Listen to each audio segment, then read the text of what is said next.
Good morning, नमस्कार। आप देख रहे हैं इंडिया डेली। आपके साथ मैं हूं मोनिका सिंह। एक बार फिर से बड़ी खबर का रुख करेंगे। अमेरिका और ईरान के बीच तनाव एक बार फिर से बेहद खतरनाक मोड़ पर पहुंच चुका है। अमेरिकी राष्ट्रपति डोनाल्ड ट्रंप ने ईरान को सीधी और कड़ी चेतावनी दी है। ट्रंप ने कहा कि तेहरान के साथ प्रस्तावित नई बातचीत समझौता करने और अमेरिकी हमलों से बचने का आखिरी मौका है। ओवल ऑफिस में बोलते हुए ट्रंप ने कहा कि उन्हें उम्मीद है कि अगले 1 से 2 दिन में बातचीत शुरू हो जाएगी। इस वार्ता का पहला मकसद होगा हॉर्मुज़ स्ट्रेट को दोबारा खोलना, जो दुनिया के सबसे अहम तेल व्यापार मार्गों में से एक माना जाता है। दूसरा चरण होगा ईरान के परमाणु कार्यक्रम को सीमित करने और परमाणु निरस्तीकरण की दिशा में आगे बढ़ना। ट्रंप ने यह भी खुलासा किया है कि अमेरिकी सेना ने ईरान के खिलाफ बड़े सैन्य ऑपरेशन की तैयारी कर ली थी, जिसे उन्होंने फिलहाल रोक दिया है। उनके मुताबिक कतर, सऊदी अरब और संयुक्त अरब अमीरात जैसे सहयोगी खाड़ी देशों ने उनसे सैन्य कार्रवाई टालने और कूटनीति को मौका देने की अपील की थी। ट्रंप ने दावा किया कि कुछ ईरानी अधिकारियों ने भी बातचीत के लिए समय मांगा है।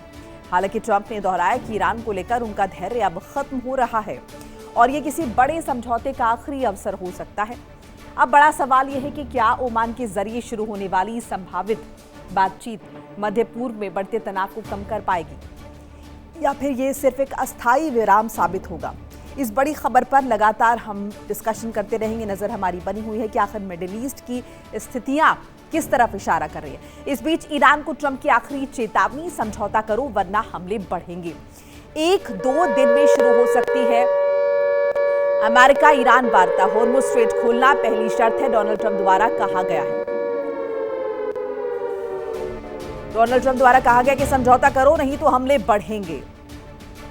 इसके साथ एक उम्मीद भी जो है डोनाल्ड ट्रंप की तरफ से जाहिर की गई है कि 1-2 दिन में शुरू हो सकती है अमेरिका ईरान के बीच बातचीत।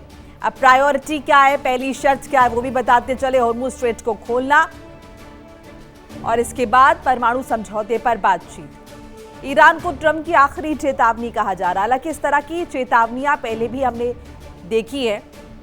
अब इस बात को लेकर ईरान कितना गंभीर है, क्या वो डोनाल्ड ट्रंप के दबाव में है, क्या अमेरिका के दबाव में है।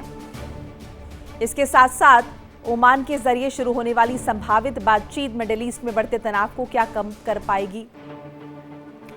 और वहीं अमेरिका ईरान तनाव के बीच ट्रंप का बड़ा खुलासा, खाड़ी देशों के कहने पर टला बड़ा अमेरिकी हमला। सऊदी, कतर और यूएई की अपील पर रुकी सैन्य कार्रवाई। स्ट्रेट खोलना पहली शर्त है, डोनाल्ड ट्रंप द्वारा कहा गया। दूसरा चरण होगा परमाणु मुक्त ईरान।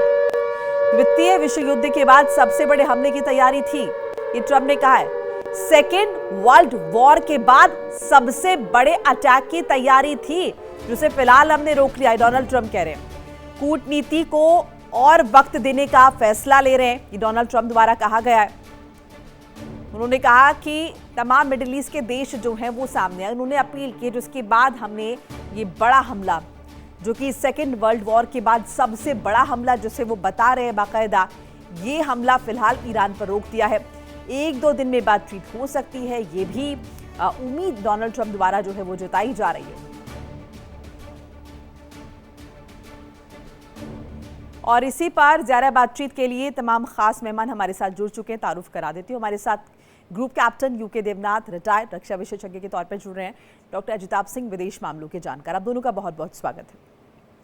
पहले देवनाथ जी आपका रुख कर लेते हैं। ये डोनाल्ड ट्रंप जो उम्मीद जाहिर कर रहे हैं कि 1-2 दिन में बातचीत शुरू हो जाएगी, कितनी संभावना आपको इसकी लग रही है? क्योंकि अभी पिछले दिनों या फिर कहें कि अभी रिसेंट में जो हमने देखा, हॉर्मुज़ के पास जो अटैक हुआ है, कहा जा रहा है कि एक जहाज को अटैक किया गया है, जिसकी पुष्टि नहीं हुई है कि किसने किया है, लेकिन ये कहा जा रहा है कि ईरान ने किया। अगर ईरान ने किया है, क्या तब भी डोनाल्ड ट्रंप बातचीत के लिए उतने ही अग्रसर? क्योंकि इससे पहले जब कमर्शियल जहाजों को ईरान की तरफ से अटैक किया गया था, तब तो बहुत अग्रेसिव हो गए थे। देखिए इंडिया डेली 24/7 अब आपकी स्मार्ट टीवी पर। इंडिया डेली मौजूद है सभी डिजिटल प्लेटफॉर्म पर लाइव और लगातार। इंडिया डेली 24/7 हर दिन राष्ट्र को समर्पित।